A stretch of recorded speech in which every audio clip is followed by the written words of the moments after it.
Welcome to the Creative Condition podcast with me, Ben Talon, illustrator and creativity coach, founder of the Creative Condition, artist and writer. I bring 20 years of creative industry experience and a lifelong love of creativity, a fundamental pillar of human happiness, to you through ongoing personal exploration and the shared experiences of others. You'll get a nourishing mix of creative industry professionals and people far and wide using creativity in ways that can take our learning to the next level so we can maximise our unique blend. The show's been supported from day one by Illustration X, a tremendous illustration agency representing a shining global roster of illustrators and animators over at illustrationx.com. The music for the show is by Dirty Freud, who you can listen to now on all good streaming services. And for everything else, for my coaching, resources and inspiration, head to thecreativecondition.com.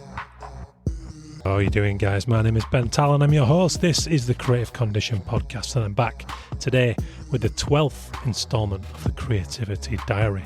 I hope you've been enjoying this format. Let me know your thoughts. It's very intimate, it's very honest, it's very open. It's my ramblings, my musings, my thoughts on creativity. You'll have also noticed I've recently been doing my brew brain dump. For you overseas listeners, brew very much refers to one hot drink, and for the duration of that morning coffee, sharing my thoughts for the day. Again, all relevant to creativity. What this format does and what the diary does is opens up a more fluid, open, think of it as a sketchbook to the final episodes with guests, my produced episodes. And that's what this is. This is the sketchbook stuff. And you know how people always go, I love the stuff in your sketchbook, actually. It's much looser than what you're doing over there. And I do love my long-form episodes. I wouldn't be doing them. The guests are absolutely vital to my, and hopefully your, understanding of creativity, and evolving that all the time, deepening what we know about this beautiful human gift. But these formats are also lovely, loose, sketchy, imperfect, sometimes silly, sometimes funny. You get what you get, and I love doing these, and join me for the ride. So if you do that and you enjoy these, let me know, ben@bentalon.com, and thank you for listening. Big thank you to Illustration X for sponsoring the show like they have done since the advent of this podcast back in 2015, back when it was Arrest All Mimics, before the Creative Condition. And that's where you found me now. So without further ado, let's get into the Creative Condition Creativity Diary, edition 12.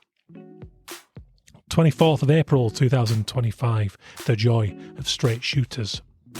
Straight shooter, I love that term. It can translate to dickhead, but it can also indicate an incredibly valuable presence in your midst. Genuine people who make you feel discomfort by raking their fingernails down the blackboard of truth are incredibly valuable.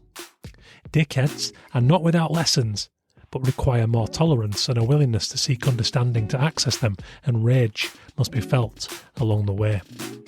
My friend Andy is genuine. He attributes at least some of his inability to bullshit people to his autism. Wherever it comes from, I bask in it, sometimes accepting it's worth being late to start work just to get a couple more laps of the dog walk in with him. He's also an engineer. I've asked him to help me get a couple of shelves up in the studio. Yeah, go on, laugh. I'm at peace with my shocking lack of practical skills. I can write a great story, and I'll probably sketch his daughter or dog in return for this favour.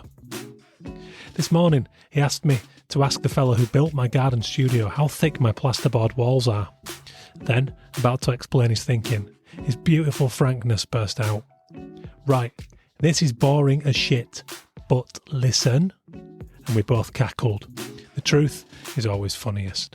If it's not something that fires my passion, it takes a gargantuan effort to apply myself to counter the way I'm wired, which Andy knows well. This isn't an insult or cheeky. It's recognition and respect for what he's dealing with. It's why I like to delve into all these frustrations, quirks, perceived as flaws, and background with my interviewees and coaching clients. Until you establish common ground and real understanding, creativity will be impeded, challenged, or worse, choked out, because it is subject to the chemistry of all things, especially the nature of the relationships through which it must pass to manifest in a final product of any kind. Best of all, the laugh is still in my belly 1 hour later, and it's nice to feel known. 28th of April 2025, the big reset. How addicted are you to the things that lurk behind your screens? I hadn't realised just how deep my digital habits had burrowed into my brain. How many neural pathways had been formed. Murky meta-financed trenches in which the range and potential of my creativity is trapped, tromping around with trench foot and all kinds of ghastly ailments. I was gardening this weekend and playing out with the kids in the sun. I've made an active decision to stop using Meta's Instagram and Facebook in light of their role in too many dubious happenings to remain in bed with. It's a sacrifice in some senses. These places have enabled nutritious relationships, but those relationships can only flourish if they exist in a permanent state, as opposed to getting lost under the digital dust these places tend to gather. Anyway, given this, I found on numerous occasions that it was now a default learned behaviour to reach for my phone when I saw something I liked or found interesting. As I did start putting pat in my pocket, I stopped and returned to the point of interest, because now I have no immediate place to share in, aside from directly with another human. This felt good. What did I ever get from Instagram anyway? Granted, a funny or warm comment or two, but what was I surrendering in the time it took me to edit, share and engage? This weekend, I found I was present, and I kept the enjoyment for me. And if I was moved enough to share it with another, well, I'd have to think about who might resonate with this thing the most, and that is much more personal. As far as creativity, this is all so much better for that cause than a toss of this thing into the digital void, where those algorithms would stand before it, judge, jury, executioner. Fuck that. 7th May 2025, Existential night shift. I'd like to see the statistics of how many people wake up in full-blown existential panics. I used to get them more often when I went out drinking more often, but they've always been around in some grotesque shape or other. It happened last night. Heart doing a demolition job on my ribcage at 2 a.m. What happens after death? Where will I be? One close friend with whom I share this, knowing he gets this too, chirpily assures me, worm food. There's comfort in that. As a person who doesn't believe in any particular almighty, certainly not in human form, but recognises my belonging to something bigger and far beyond my smart ape brain's comprehension, this works. In the night, when it happens, it's black forever, oblivion, utter horror, yet now, removed, observing the life and death cycle of everything, I'm able to cling to a certain peace, considering this cellular and subatomic expanse around me. Worm food would do. Ask my kids, they'll tell you how important that job is. That'd be a noble onward journey. Eventually, I went for a piss and came back to bed slightly calmer, my brain returning to the dimly outlined shapes in the bedroom, anchored here, now, with me.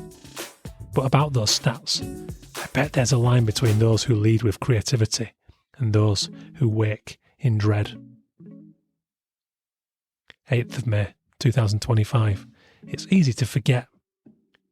It's incredible how the clueless graduate pops up no matter how long I rack up as an artist. After a challenging couple of years on the commission front, I hook a decent job to transform the first quarter of 2025 from a reasonably improved one into a decent one. The brief is a good fit. The client genuinely excited to work with me, and I them. But after the first day, I realise I've reverted to my BTEC college self, tensing up, drawing like a fucking robot, stiff, lifeless, far too perfect to be interesting. Then when the feedback confirms it, I scuttle into the kitchen, whining to my wife about the chances of now being dropped. She assures me, with a smirk, that this is highly unlikely, that this is a part of the process. And I know it. I discussed it just yesterday for an upcoming podcast episode with Zorana Ivchevich-Pringle, a scientist who studies creativity and author of the Creativity Choice. I've even helped my coaching clients with this issue many times over. But here I am, melting down. It's creative self-efficacy, our self-belief in our ability. Despite inevitable moments of fear, doubt and uncertainty, the data shows that this is lowest, no matter the experience of the individual at the beginning of a project. Highest by the end. blocks, changes, side quests, they're all built into creativity's system. I know this, but I freak out anyway. It's also about acknowledging these salty emotions and walking that sap self to a stronger place from which to power on through. Thank you guys for listening. That is the Creativity Diary installment number 12. Anything you relate to, anything you agree with, disagree with, get in touch. I would love to chat. You can message me on LinkedIn, or preferably you can email me, ben@bentalon.com. That's where I exist in the online space these days. So I hope you enjoyed that. Massive thank you to the founding sponsor of the show, illustrationx.com. Still very keen to work with more of you guys. I've been doing a great number of pit stops this year. My one-to-one intensive creativity audit. It's a beautiful process. We get really deep, really personal. We work through all of your shit. We get you realigned. We get you passionate, believing in yourself with some real actionable direction. If that sounds good to you, let's get together. I do them in person. If I can travel to you, if you're south or southwest, or if I happen to be in the north and you're somewhere that I'm going to be, I've hooked up with people and done them in person.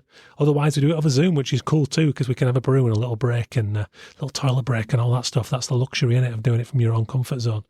But I love doing that. I love doing them with agencies too, helping them work with their staff to really get them re-energized, because if a person is intrinsically motivated and firing and passionate about their broader creativity and their life, you as an employer are going to get far better results and ideas and solutions and autonomy and all that good stuff that brings about optimal creativity. So let's work together.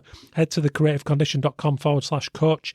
Drop us a little note in the form. We'll have a Zoom call, no obligation. If we're a good fit, we can work something out and work together through my coaching. 15 years of study and immersion in creativity to get to a point where I can bring you an unrivaled understanding of creativity, human's greatest gift. Nice one, guys. Thank you for listening. Subscribe, share, rate, review. Please do tell a friend. That is the best thing you can do for a podcast. Help me grow this thing, this cause of mine to elevate creativity in our society. Love it. Cheers, guys. Have a great week. Chat to you all very soon.